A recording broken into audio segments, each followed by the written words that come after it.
दुनिया में पहली बार इंटरनेशनल पॉलिटिक्स भी स्कूल बन गई। यहाँ भी अच्छे बच्चे और शरारती बच्चे की लिस्ट तैयार हो गई है। फर्क बस इतना है कि यहाँ टीचर हैं डोनाल्ड ट्रंप और स्टूडेंट्स हैं दुनिया के बड़े बड़े देश। नमस्कार, आप देखना शुरू कर चुके हैं एबीपी लाइव। आपके साथ मैं हूं प्रिया।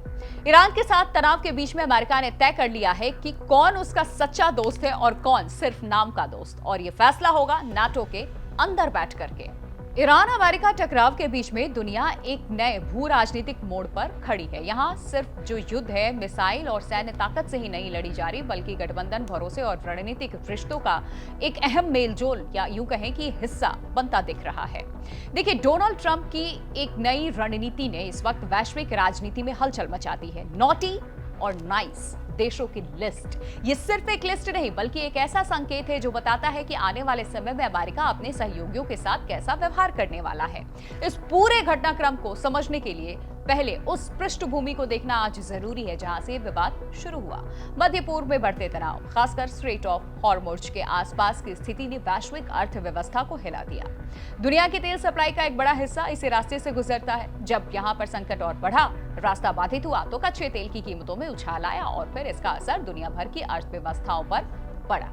अमेरिका ने इस स्थिति के लिए सीधे तौर पर ईरान को जिम्मेदार ठहरा दिया और उसके खिलाफ सैन्य और कूटनीतिक दबाव बढ़ाया। लेकिन इसी संघर्ष में एक बड़ा सवाल यहाँ ये था कि अमेरिका के पारंपरिक सहयोगी, खास तौर पर नाटो, कहाँ खड़े हैं। यही वो बिंदु है जहां से नॉटी और नाइस की जो कहानी है, जो लिस्ट है, वो बननी शुरू हो जाती है। रिपोर्ट्स के मुताबिक ट्रंप प्रशासन ने नाटो देशों को उनके व्यवहार के आधार पर अलग अलग श्रेणियों में बांटना शुरू कर दिया है। देखिए, जिन देशों ने अमेरिका का साथ दिया उन्हें नाइस यानी कि अच्छे सहयोगी की श्रेणी में रख दिया गया, जबकि जो देश तटस्थ रहे या अमेरिका की नीतियों से असहमत दिखे उन्हें नॉटी यानी कि अविश्वसनीय या कमजोर सहयोगी के तौर पर देखा गया है। इसी सूची को तैयार करने के पीछे दो मुख्य मानदंड बताए भी जा रहे हैं। देखिए, सबसे पहला है रक्षा खर्च और दूसरा ईरान के खिलाफ अमेरिकी कार्रवाई में सहयोग। लंबे समय से ट्रंप ने इस बात पर जोर देते हुए कहा है कि नाटो के सदस्य देश अपनी जीडीपी का एक तय हिस्सा रक्षा पर खर्च नहीं करते, जिससे अमेरिका पर ज्यादा बोझ पड़ता है। और इस संदर्भ में मार्क रूटे की वॉशिंगटन यात्रा से पहले इस सूची का तैयार होना और भी महत्वपूर्ण हो जाता है, और ये सीधे तौर पर एक संदेश था कि अमेरिका अब अपने सहयोगियों का मूल्यांकन सिर्फ शब्दों से नहीं करेगा बल्कि उनके कार्यों के आधार पर करेगा।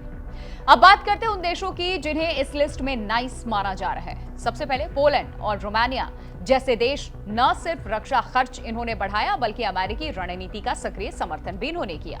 रोमानिया ने तो अपने एयरबेस तक अमेरिकी सैन्य उपयोग के लिए खोल दिए, जो एक बड़ा रणनीतिक कदम माना जाता है।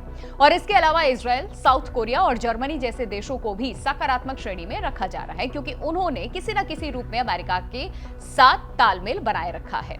वहीं दूसरी ओर कई यूरोपीय देश इस लिस्ट में नॉटी की श्रेणी में आ सकते हैं। स्पेन जैसे देशों ने नाटो के रक्षा खर्च को लेकर के आपत्ति जताई और ईरान के खिलाफ सैन्य कार्रवाई से इन्होंने दूरी बनाई, और यही बात ट्रंप प्रशासन को सबसे ज्यादा इस वक्त खटक भी रही है। यहां सबसे बड़ा सवाल यह है कि इस लिस्ट का असर आखिर क्या होगा। ये जो बनकर तैयार हुआ है नॉटी और नाइस वाला लिस्ट, क्या ये सिर्फ एक राजनीतिक बयान है या इसके वास्तविक परिणाम भी होंगे? तो आपको बताते हैं, क्योंकि विश्लेषकों का यह मानना है कि अमेरिका इस लिस्ट के आधार पर कई बड़े फैसले ले सकता है। इसमें सबसे अहम होगा सैन्य तैनाती। अमेरिका उन देशों से अपने सैनिक हटा सकता है जिन्हें वो कम सहयोगी मानता है, और उन देशों में अपनी उपस्थिति और भी बढ़ा सकता है जो उसकी रणनीति के साथ खड़े हैं इस वक्त। दूसरा बड़ा असर हथियारों की बिक्री पर हो सकता है इसका, क्योंकि अमेरिका दुनिया का सबसे बड़ा रक्षा निर्यातक है और वो अपने सहयोगियों को उन्नत तकनीक और हथियार देता है। नॉटी देशों के लिए इन सौदों को सीमित किया जा सकता है, जबकि नाइस देशों को प्राथमिकता मिल सकती है। तीसरा पहलू है संयुक्त सैन्य अभ्यास। नाटो के भीतर नियमित रूप से होने वाले अभ्यास अमेरिका के नेतृत्व में होते हैं। अब इसमें भी बदलाव संभव है, जहां केवल भरोसेमंद सहयोगियों को ही शामिल किया जाएगा। लेकिन इस रणनीति के अपने जोखिम भी हैं। सबसे बड़ा खतरा होगा ट्रांस अटलांटिक रिश्तों में दरार आएगी, क्योंकि दशकों से अमेरिका और यूरोप के बीच में मजबूत सैन्य और आर्थिक साझेदारी रही है। अगर अमेरिका इस तरह से देशों को अच्छा और बुरा घोषित करता है तो इससे भरोसे में कमी आ सकती है, जो लाजमी है।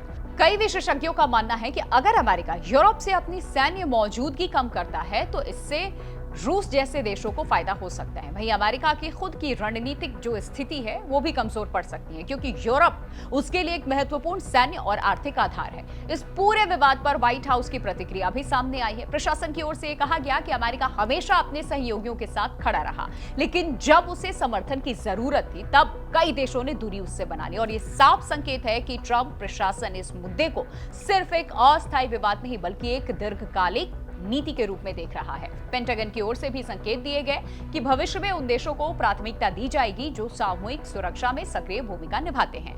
यानी अब सिर्फ नाटो का सदस्य होना ही काफी नहीं होगा, बल्कि सक्रिय भागीदारी भी जरूरी होगी। इस पूरे घटनाक्रम का एक बड़ा राजनीतिक संदेश भी है जो साफ है। अमेरिका अब अपने वैश्विक रिश्तों को लेन देन के नजरिए से देखने लगा है। यानी जो देश अमेरिका का साथ देगा उसे फायदा मिलेगा और जो दूरी बना लेगा उसे नुकसान उठाना पड़ सकता है। और ये नीति अंतर्राष्ट्रीय राजनीति में एक नए युग की शुरुआत का संकेत भी हो सकती है, जहां पारंपरिक गठबंधन कमजोर पड़ते नजर आएंगे और हितों के आधार पर नए समीकरण बनेंगे। हालांकि ये भी सच है कि इस तरीके की रणनीति लंबे समय में उल्टा असर भी डाल सकती है। अगर यूरोपीय देश अमेरिका से दूरी बनाने लगेंगे तो वो अपनी स्वतंत्र सुरक्षा की नीति विकसित कर सकते हैं, जिससे नाटो की भूमिका यहां कमजोर पड़ सकती है। और इस बीच यूनाइटेड स्टेट्स के भीतर भी इस नीति को लेकर के मतभेद है। कुछ पूर्व अधिकारियों और रणनीतिक विशेषज्ञों का यहां यह मानना है कि ये जो कदम है जल्दबाजी में लिया गया है और इससे अमेरिका के दीर्घकालिक हितों को नुकसान और ज्यादा होगा।